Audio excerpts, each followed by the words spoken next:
very curious as to whether the phytoplankton require any additional nutrients to procreate like that, because from my understanding, they do require nitrates, phosphates, silicates, and calcium. So is all of that inherent in the filtered seawater, or does one have to add anything to that?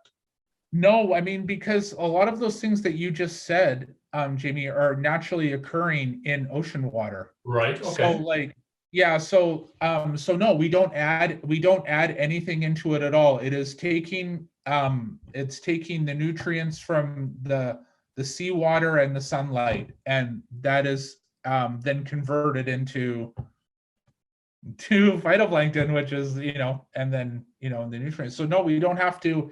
In this case, no, we're not adding any artificial or any natural type of food in order to produce that at all, which is, also kind of cool. Now, you've mentioned that this is a sustainable process. What are the byproducts that come off the production of phytoplankton? When the phytoplankton hits I call it the end zone, right? And it's going to do a 180 and go back, kind of thing. There's a set of pumps that, are making sure that water is continuously being pumped. But the thing that gets actually produced inside the tubes, because the tubes aren't completely full, like they're like kind of like 90% full. And what's going on in those tubes is that it's creating oxygen. So there's a kind of like the metaphoric exhaust pipe. Yeah. Has got oxygen coming out of it. And what happens with the wastewater from the process? Well, I guess we wouldn't really call it wastewater because it's like pretty much what's the leftover kind of thing. Yeah. But yeah, no, we put that back into the ocean. So, once we kind of squeeze out all the ketchup, I guess, out of the thing, there's some water with some phytoplankton residue on it and all that. And then we just put that back into that clean ocean water full of phytoplankton that goes back into the Atlantic Ocean. Now, you were speaking to us from New Brunswick, but you chose to partner with one of the world-leading microalgae producers, and that is in Cadiz in the south of Spain, right? Yeah, there's two things with that, because there was some other options that I did have, like up in the northern, like up in Holland, for example, that they can grow phytoplankton up there, but they have to do it in greenhouses because they don't have the weather. Of course, yes. Yeah. And they were also trying to do it on land. So they were using artificial seawater in order to propagate the phytoplankton. And, we did do some tests on it because it was cheaper. But then people were not getting the results. And I wasn't doing this because I just wanted to start a supplement company. I did this because I wanted to get the results, right? So my business partner, who's still, my business partner since 2006, is because that's when I met him, and I consider him my best friend. His name is Carlos Inamanzaga, and he was a student from the university in Spain, where the professor that he was, I guess the professor that was teaching him was the one who actually discovered Nanochloropsis gadatana. And he was so inspired from his classes that he actually started phytoplankton cultivation for ornamental fish food. So his original journey was supposed to be ornamental fish feed. And then I called him from Vancouver and said, oh, hey, like that Nanochloropsis you're growing, I want to do this for humans. And he was like, what? Like, is this a joke? And I'm like, no, dude, this is what happened and blah, blah, blah.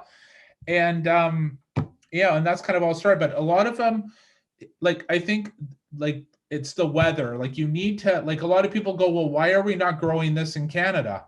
And believe me, I would if I could, but we don't have the weather. I hear you. It's maybe we could do it and have one growing cycle, because the growing cycle is about 3 months, 3.5 months, plus your inoculation period and stuff. So yeah, we don't have the weather here. So he has the combination of the technology and the weather. So it was just mostly it's brand new. Like a lot of, it's not like, there's a phytoplankton growing facility in every state or every. Of course. Now I have to ask you, how long did it take for you to get approval from Health Canada? Oh, 5.5 years. Really, it takes that long for that process. Yeah. Interesting. Well, you can imagine, like, I mean, I use this joke, like a lot of people have seen the movie Medicine Man from Sean Connery. Oh, yes, yeah. Okay, so this is the joke, okay? Is that, he was like really, of course, very passionate on trying to find a cure for cancer in the Amazon jungle. And I laughed because the irony of this thing is that he had this real sense of urgency, because if they found it, they kind of made it look like that he found it, and then all of a sudden it was going to be in the food chain and in the pharmacies, like within like a month of him discovering this, right? It doesn't work like that. So I always joke, if there was a sequel to the movie, he would have a stack of paperwork in the 3-hour movies, and there'd be 5 sequels of him doing the Right. filing the paperwork and That's doing the the check reality of it, boxes, yeah. and doing all the tests on rats and dogs, and like, dealing with the government, and he'd be like, why am I doing this? I'm trying to help the people, like, so yeah, I knew it was going to be an undertaking. Honestly, if I knew how painful and hard it would have been before I started, I might not have done it, because I'm telling you what, it was to me like a Shawshank Redemption. I literally came to New Brunswick. I started a restaurant with my wife. We did a European deli, because I didn't want to get a job, because like I wanted to have something flexible so I could work on this project. And I'm telling you, government paperwork is not my strong suit, okay? But I had to do it. And I just, what's it called? I said, no matter what, every day I am taking a piece of paper, metaphorically, off this project. So I'm taking one piece of paper off of it every day, just like, in Shawshank Redemption, when he took food and put it in his pocket. That was me, 5.5 years. Well, you got there eventually. Now, for those people wishing to try out some of your branded nutritional phytoplankton, that's the Karen brand behind you there on your right-hand side. Where would they find it? Well, we're nationally listed in Costco right now, so that's always good. We're in Shoppers Drug Mart, we're in Rexall, and obviously you can buy it direct at thekarenproject.ca, which is our website here, and we've got a top staff of people here that can answer questions and stuff like that as well. I'm hoping to get a little sample for review and to try it out and see how I like it. Now, I did read something quite interesting on your website, which I thought would be a nice closing note, and that was that some people said that the phytoplankton had a slight fishy taste to it, and your comeback to that was, no, it's fish have a slight phytoplankton taste to them.